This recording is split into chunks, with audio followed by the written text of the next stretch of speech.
I'm about to tell you about my first experience with the afterlife. The clouds in heaven are not like the clouds on earth.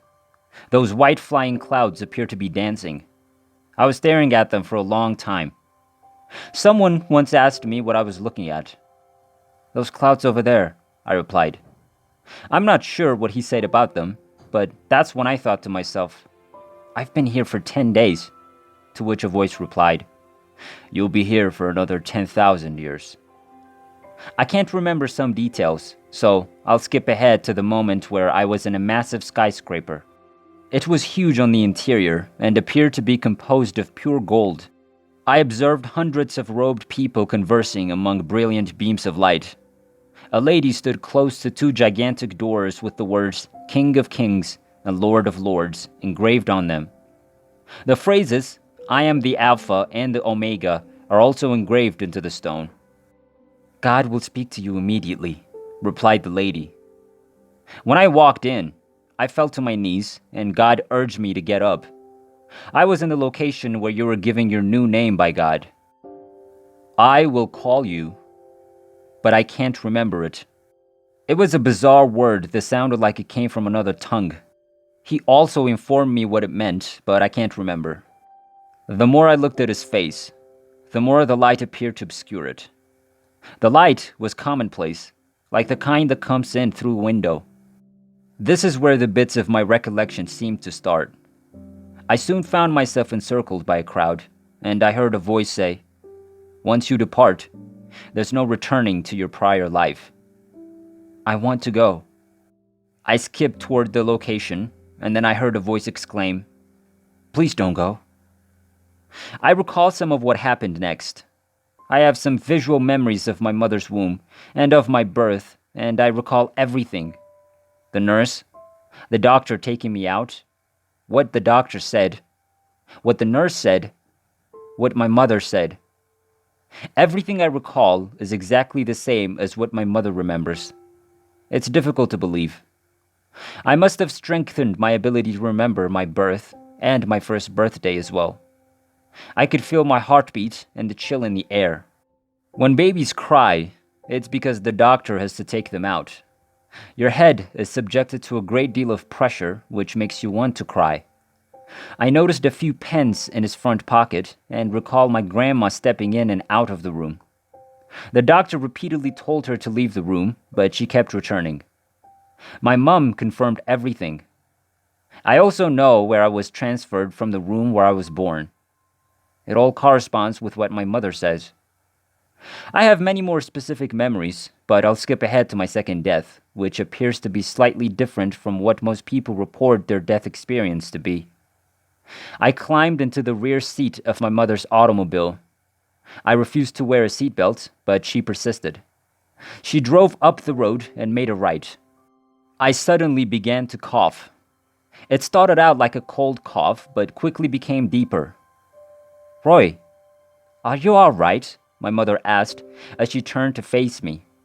I kept coughing, then began hiccuping and gasping for air. She continued saying the same thing again and over. "Roy, baby, speak up." I coughed once more. I leaned forward at first, then fell backwards. When you get up too quickly, your eyesight begins to deteriorate. I stopped coughing, but she continued to say the same thing. I assured her that I was okay now. I felt compelled to jump out of the seatbelt, which I did, and the seatbelt passed through me. I moved to the center of the seat. The front passenger then attempted to wake me up. I didn't say anything. I saw a small child with his hair spiked up in dark colors, his mouth gaping, and his head tilted back. "I'll wake him up, Mommy," I said. But neither the traveler nor I were able to wake the boy. She wanted to check my pulse, but she couldn't get in touch with me. She was able to feel my wrist as she unbuckled her seatbelt. "There's no pulse," she murmured. "What do you mean there's no pulse?" said my mother. "Are you attempting it in the correct location?" "I'm sure," the passenger said, her voice panicked. She checked my throat, heart, and respiration, and she couldn't find any. "I believe your son is dead," she said. My mother warned her not to say things like that. I examined my hands. It appeared that you could see a little bit through them, but not much. I ran my finger across the passenger's elbow. It's terribly cold back there. She snatched her arm away. That's extremely unusual. Then I heard a voice say, "It's time to leave." I slid through the car floor and into the street to the left, where Sonic was located. I was frightened at first that I might be left there, but then I was blasted skyward at incredible speeds. There were clouds upon clouds. Within 10 seconds, I was looking at the earth in all its grandeur. I came to a halt and just stared at it for a few seconds. Then I was accelerated backwards down a tunnel at even higher speeds. I came to a halt near a massive planet and orbited it for a while. Then I took off at a great speed in another direction. I found myself passing through a vast tunnel that was connected to a smaller tunnel. Someone was being drawn into the smaller tunnel. At the end, there appeared to be a dark pit. I swam over to it. Before I arrived there, I heard a voice tell me not to go there, saying, "You don't ever want to go there." Something then drew me backwards. I briefly touched hands with a man who stated he had died of a heart attack and was on his way to see his wife. There was a light above us, as well as a gigantic person and a large white hand waving at us. I soon found myself on top of a massive cloud. Smaller clouds were also drifting through the sky. When I turned back, I noticed a group of at least 20 people. Some of them were holding hands. "Roy, come here," said a female voice. "Don't be scared. You're now safe." As I proceeded towards her, I noticed a big cloud approximately 3 football fields away to my right. I watched as a lady on that cloud took approximately 10 steps, dropped on her knees, and began to cry. It was far distant, yet I could see everything clearly from there. She was standing in front of a gate, which was guarded by a person. Then I heard the voice telling me to come to her again. As I proceeded closer to her, I noticed a cloud-like mist engulfing my waist, ankles, and lower torso, swirling like the wind. She inquired as to why I remained in my ghostly state. I didn't say anything.